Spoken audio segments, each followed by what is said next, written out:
Hey everybody, yet another update on the displays on this. So I think I found the ticket.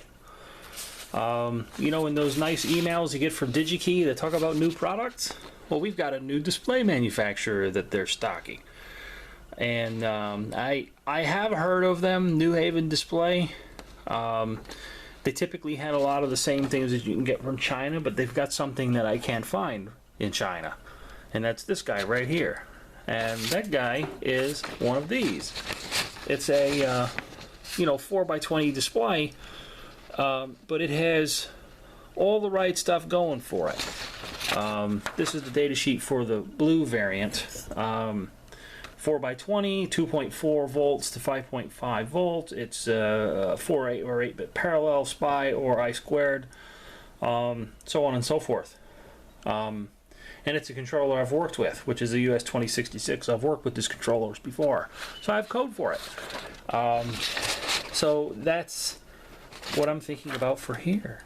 So the total board size is 85.5 millimeters.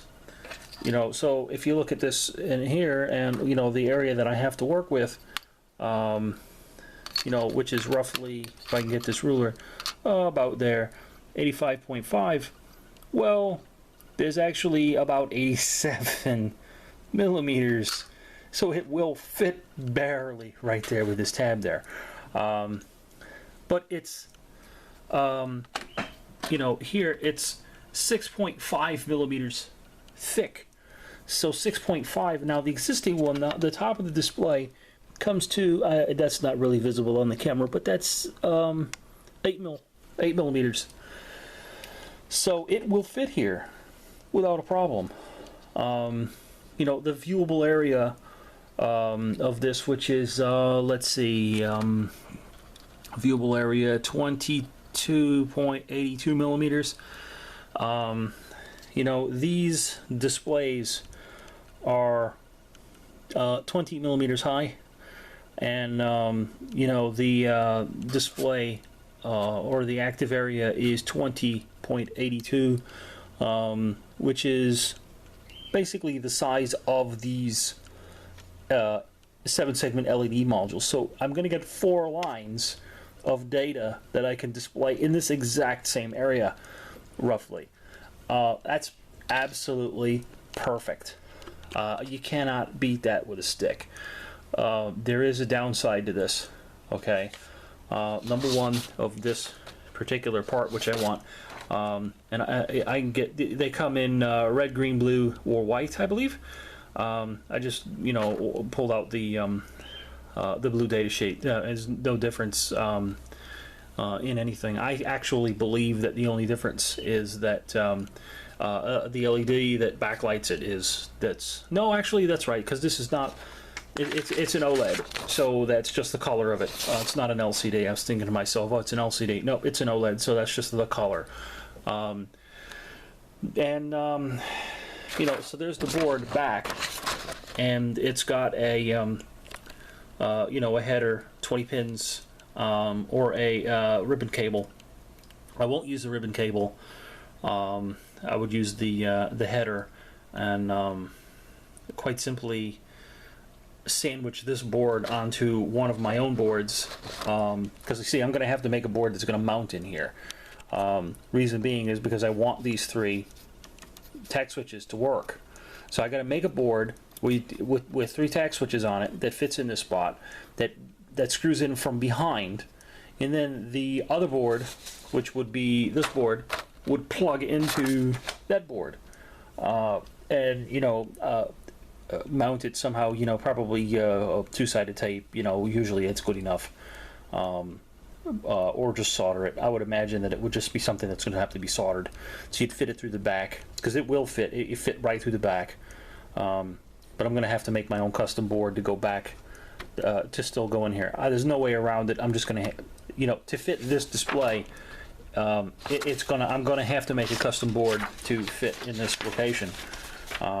Just, it is what it is, and I'm not miffed by that. I'm actually ecstatic to the fact that you know, that I actually looked at the email from DigiKey about, oh, new products that we're stocking, and saw that they had OLEDs, and I'm like, oh well, let me just see what they got, and bang, found one that fits, and that's perfect. The downside, the friggin' display's $30, but you know what? $30 to get 4 lines of data here, and you know, another LCD over here. That's okay. I'm not totally miffed about it. These boards are cheap. Okay, I have to, you know, tweak this a little bit. In fact, I don't have to tweak this. Well, no, I do have to tweak this because I've got to accept data inputs from 3 additional buttons. So I need more I/O. So I'm gonna have to go back on this and make yet another board. It sucks, but that's why I needed to get a Cobra 2000 so that I could figure it out. That board's still good for mobile radios, because that's what that was originally intended. So these are just fine for mobile radios because you don't need the extra I/O.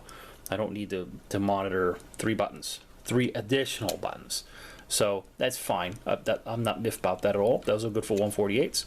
I'll make another one for Cobra 2000s. That will take the 3 buttons, you know, for and do their functions, because what are the functions of these? It's blast, lighting sucks. Sorry.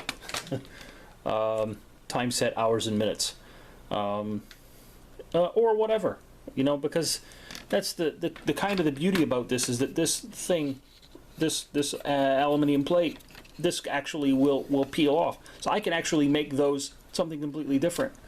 You know, I can make those do other things. So you know, I'm quite happy about that. I'm really happy about that. Finally found something that will work. So you know, hopefully you guys out there sort of share my enthusiasm a little bit, because I thought that I was going to be stuck with. In fact, I actually took measurements of this board in this opening, and I already have the outline in CAD. So it's just a matter of you know, now changing it around a little bit and stuffing a pinhead around so that I can do some so that I can pass I/O to this board, because it is a display and a board. I mean, that's just, you know, the nature of the beast. So I'm happy about this.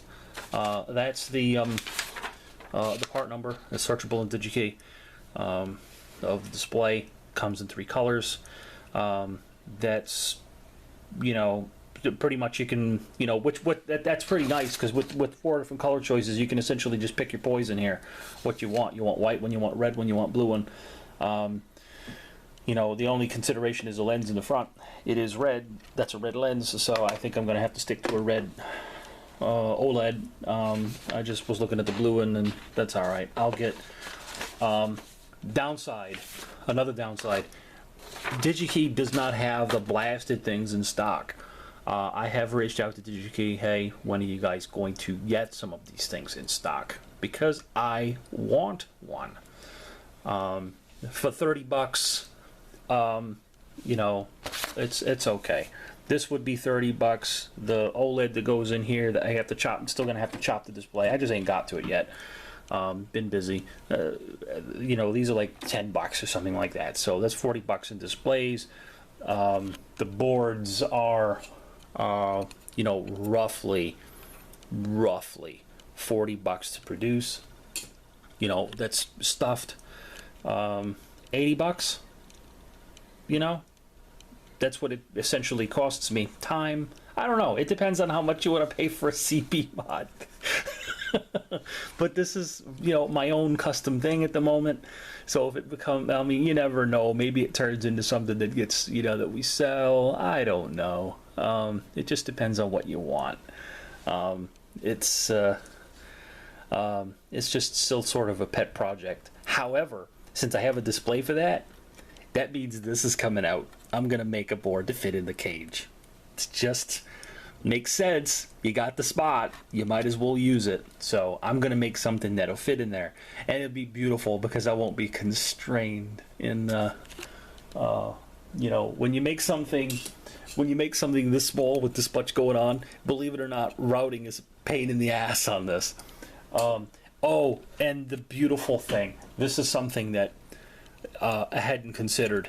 Okay, so I got to have a coaxial cable that goes down from this, possibly two coaxial cables that go down to feed the radio, the you know, 7.8 megahertz and 35 megahertz. Well, it's already here, coax and everything. There's a friggin' pin header right there. I just put that on my board. You put the board in the cage, you plug in this cable, you lift a few traces on the other side of the board on this radio, you just cut some traces, and boom, your VFO's in here, your controller, everything is right in here. It just works. I mean, that's going to be beautifully easy to put in, just because it's already here. You know, instead of the signals, because they come from the LO on the radio is here, the VCO is on this one. They're getting fed to the counter so that the counter is, you know, doing its math, 7.8 megahertz, you know, 35 minus 7.8 to display on this counter the frequency that you're on. But, well, now I'm not reading it. Now I'm giving it to the radio. It's beautiful. Anyway, I hope that update is useful. I hope some people out there share my enthusiasm for actually being able to solve this problem. And thank you, New Haven Display, for making the bloody thing. Anyway, till next time, guys. Take care.